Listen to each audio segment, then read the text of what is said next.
Yo! Welcome back po muli mga bayang kararista sa ating kalawang video na ating konting CD patigyan ngayong araw ng linggo. At narito na po tayo sa ating race 8 hanggang last race 4, race number 13. Proceed na tayo bayang kararista. At dito magsisimula ating third pick 6 event, Newport World Resort Trophy Race po ito. Meron tayong 6 runners na maglalaban-laban, distansya 1400 meters. Dito mga bayang kararista, medyo tingin ko nanukat lang last time ito. Dito baka ito galawin na. First choice ko, numero 3. Raven, narerendahan po muli ni RC Simasio. Raven, mga bayang karalista, meron itong 115 flat sa 1200 last time. Na segunda po ito. Umalis ng 3-3 out of 8 runs laban-laban. Rating with 1741 po noong November 19. Kung saan ang nanalo po doon yung kabayong si Impressive Victory. From John Sargent Diocamol sa mga lerenda, RC Simasio. Para sa ating numero 3 na si Raven. Second choice ko, horse to beat, numero 4, Made for Trophy. Narerendahan po ni John Alvin Gusot to. Medyo nag-impressive yung preba nito last time. Meron to 126.8, galing ito sa panalo. Umalis ng 8-7 out of 13 runs laban-laban. Rating by 1741 at yun po noong November 29. Tinalo niya po doon yung kabayong si H. Hiran. Same rider na rin, John Alvin Guse, para sa ating numero 4, si Made for Trophy. Race number 8, mga bayang karalista, 6 lang ang kalahok. Kayo nang bala kung may masipal kayo pang dagdag pa. First choice ko po muli, numero 3, Raven. Second choice, numero 4, Made for Trophy. Good luck po. At narito na po tayo sa ating race number 9. Start nating third pick event. Milya po muli ating distansya dito. At ito ating 12, Pasay City. Representative Tony Calisto Cup. Meron tayo ditong 9 runners na 8 runners na maglalaban-laban pero 6 in betting options lamang. Lahat po ito imported horse mga bayang karerista. Dito mga bayang karerista, first choice ko baka gumanti ito eh. Wala palang component. Numero 1, reverse merger, narerenda ni JB Hernandez. Lumaban na rin ito ng isaan last time dito sa karera na ito eh. Yun din yung kalaban niya, yung couple entry. Meron itong 132.8 last run sa 1,800 meters. Na segunda po ito. Umalis ng 2-2 at 12 runs laban-laban sa isang special race ng November 23. Kung saan tinalo po siya doon nung naritong si Anytime Anywhere. Same rider na rin, JB Hernandez, para sa ating numero 1, si Reverse Merger. Second choice ko, couple entry 2 and 2A, Anytime Anywhere with Pabs M. Cabalejo. At itong si Top Customer na narenda ni John Alvin Guse. Pares galing sa panalo ito. Anytime Anywhere, siya yung nanalo nga sa karera na yun, may 152.4. Bandera tapos sa 1,800 meters out of 12 runs na laban-laban at yun po noong November 23. Tinalo nga po niya doon yung numero 1 nitong si Reverse Merger. From John Alvin Guse, this time mga relenda, Pabs M. Cabalejo, para sa ating numero 2 na si Anytime Anywhere. Samantala namang 2A na si Top Customer, medyo galing sa impresibong panalo to sa 1400. Meron tong 123.6 last time nanalo ito. Umalis ng 3-2 out of 8 runs laban-laban sa rating base 5770. At yun po nung araw din na yun, November 23, tinalo naman po niya doon yung kabayong si Del Campo. Same rider na rin, John Alvin Guse, para sa ating kalawak na numero 2A na si Top Customer. Race number 9, mga bayang karerista. First choice ko po muli, numero 1, Reverse Merger. Second choice, 2 and 2A, Anytime Anywhere with Top Customer. Good luck po.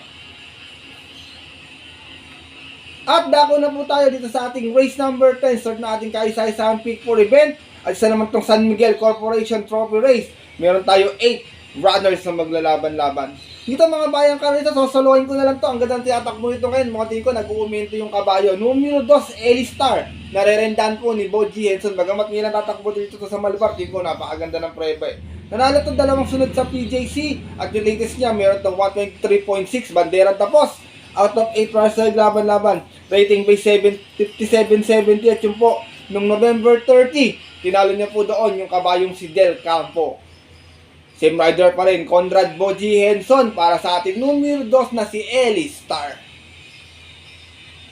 Race number 10, mga bayang karalista, kung may makita kayo pang upset, kayo nang bala magdagdag na lang. Pero din ko medyo magaang pa tong laban na to para sa kanya. Kasosolohin ko na lang, kayo nang bala kung may pang upset kayo.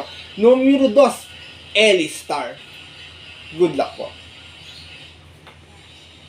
At narito na po tayo sa ating race number 11, ating 12 Pasay City, the Travel City Grand Cup. Milya po ang ating distansya dito. Meron tayong 9 runners na maglalaban-laban pero 8 in betting options. Lahat po imported horse na nakikita natin sa stake race ng mga nagdaang mga buwan. Wala na rito yung ating retired na si Barati. Yan, magandang karera na tatuin ko. Anybody's race na kumbaga. Dito ako, purchase ko, couple entry ni Barati, numero 5, every 4 years, narerenda ni JT Sarati. Meron tong 137.2 sa million noon, nanalo to dito. Umalis ng 1-3 out of 6 rounds na naglaban-laban. Special race at yun po no October 26, kung saan tinalo niya po doon yung kabayong si Birchton. Same rider na rin, JT Sarate, para po sa ating kalahok na numero 5, si Edric 4 years. Second choice ko, numero 3, Sherbet Fountain. Narerendahan pa rin ni Mark A. Alberto naman. Nanalo rin ng araw na yun. May 137.4 sa milya.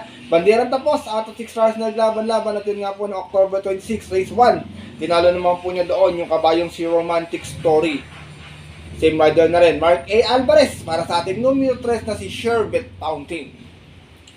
Sinasama kong third. Ito medyo tago pa yung preba nito. Tingin ko may inam to di lang baka kumukuha lang ng tiyempo. Numero 9, Street Swag. Narerendahan po ngayon ni Apoy Asuncion.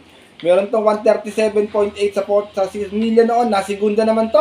Mas ng 4-5 out of 5 rounds laban-laban sa isang special race noong October 12. Kung saan ang nanalo po doon yung kabayong si Birchton. From M&M Gonzalez, isa yung mga rerenda po, Apoy Asuncion. Para sa ating numero 9, si Street Swag. Race number 11, mga bayang kari sa ating main highlight race ngayong araw ng linggo. Kayo nang bahala kung sino ang inyong kakampihan. First choice ko po muli, numero 5, every 4 years. Second choice, numero 3, Sherbet Fountain. At third choice, numero 9, Street Swag. Good luck po. At narito na po tayo sa loob ng ating programa, ating penultimate race ngayong araw ng linggo, ating race number 12. Ano naman po ito? Double Dragon Properties Trophy Race. Meron tayong 6 runners na maglalaban-laban. All imported horse po muli, bayang kalerista. Dito mga bayang kalerista, first choice ko sana makatikim na ng panalo. Laging segunda, tercera tong kabahin na to Numero 6, Del Campo. Narerenda na po ngayon ni John Alvin Guse.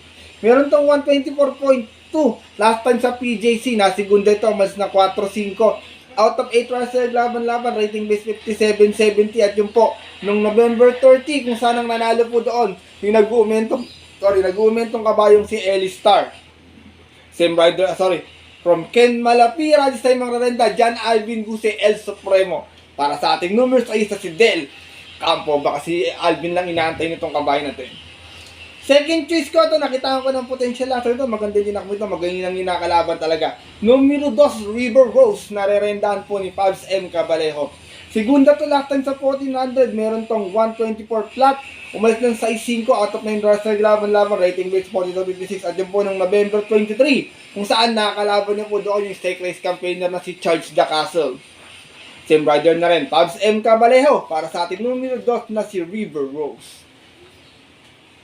Race number 12, penultimate race ngayong araw po ng linggo. 6 lang yung kalahok, lahat po may panalo, kayo ng bahala. Isa pala dito local, si From Peter pala, kala ko puro imported lahat. First choice ko po muli, numero 6, Del Campo. Second choice, numero 2, River Rose. Good luck po. At narito na tayo sa ating muling karera ngayong araw po ng linggo, ating race number 13. Amada Bagaching, Willie K.E. Boysen Pink, Okada Manila, and Thunderbird Feeds sponsored trophy race po ito.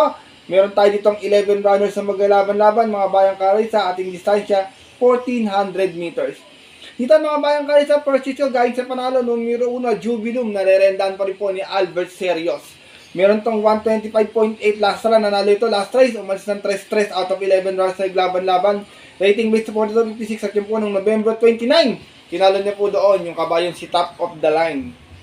Same rider na rin, AB Serious, para sa ating numero 1 si Jubilum. Second choice ko, numero 10, Durian, narendahan po ni John Paul A. Guse. Ito namang si Durian, may 126.6 sa 1400, nanalo to noon.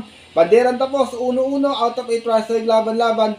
Rating with 42-56 din at yun po noong October 24 naman.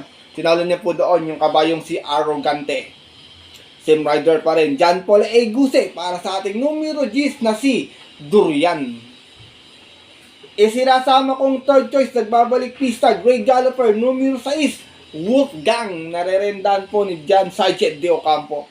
Galing sa barrier last time, may 117.2, nanalo ito. Mas na 1-1 out of 2-3 hours laban-laban sa isang barrier run noong November 23. Tinalo niya po doon yung kabayong si Saving Sunset. Same rider na rin, John Sargent de Ocampo. Kasa nagbabalik pistang numero 6 na si Wolfgang. Race number 13, huling karera ngayong araw ng linggo. Kaparatingan to, kung may masipat po kayo o mga kurso na dapat idagdag, kayo ng bala. Maganda makauna para kahit paano may pangkapital pa tayo pagdating ng huling karera. Medyo mahaba yung karera, bayang karerista. First choice ko po muli, numero 1, Jubilum. Second choice, numero 10, Durian. At third choice, yung numero 6 na si Wolfgang. Good luck po. At yun mga bayang karerista at ang ating mga kayokab sa tapos na to ating dalawang video po nating konting silip at biya ngayong araw po ng linggo. Sana po maging gabay, makatulong po sa inyong diskarte at pananaya. Makadihado po sa tayo. Marami tayong mga ilang dihado ditong binigay na giya. Sana makachamba, makapagbigay sa inyo ng maagang pamasko or yummy dividends. Maaari niyo pong sundin tong ating giya kung kursado niyo mga bayang karerista. Kung hindi po, wala pong problema. Dahil sariling aral ko lamang po ito. Puro-kuro opinion sa karera base po sa napapanood kong takbuhan palagi, Metroturf or PJCI. Pagdating po ng tayaan sa takilya, bayang karerista at ating kayokabs, mananaig po syempre yung sarili niyo pong napupuso at kursunada and always po. Kayo pa rin yung masusunod. Good luck po muli sa inyong lahat and have a blessed Sunday racing. Maraming salamat sa inyong walang sawang pagtutok, pagsuporta, pagsubaybay at pagtiwala palagi dito sa ating Master Lekim TV. Sana mabigyan ko kayo ng magandang giya sa mga ating mga darating na karera. Makakuha tayo ng maagang pamasko bayang karerista. Kaya good luck po sa inyong pananaya ngayong araw ng linggo. Maraming salamat po muli sa inyong suporta. At yun po, ganito na lamang po tayo muli mga bayang karera sa ating mga kayokabs. Kita lang sa pong upload na video para po sa ating next week naman, PJCI Racing po. Ito po muli lingkod, Master Lekim. At always po nagkasabi sa inyo, nagpapaalala na ang karera po mga bayang karerista dapat po libangan lamang. Hindi tsamba lang at talagang tapatan lang. Minsan swerte, minsan malas. Pero pag pinagbigyan po tayo, syempre, huwag ating kalimutan magpasalamat at tumulong sa ating kapwa. Kahit sa simpleng pamamaraan lamang. Ika nga, share your blessings, bayang karerista. Good luck po muli sa inyong lahat and happy racing. Sa mga pupunta po na mga papunta lang off-track betting station, ganoon na rin sa mga pupunta ng Malbar. 1 PM ang ating start time, mga bayang karerista. Good luck po sa inyo. Sana magsitama po kayo, magsiwagi kayo. Enjoy your racing ngayong araw ng linggo. Stay safe everyone po sa inyo lahat, bayang karerista. Lalo na sa mga solido ditong diadista, kagaya kong mga ka-yo-gab.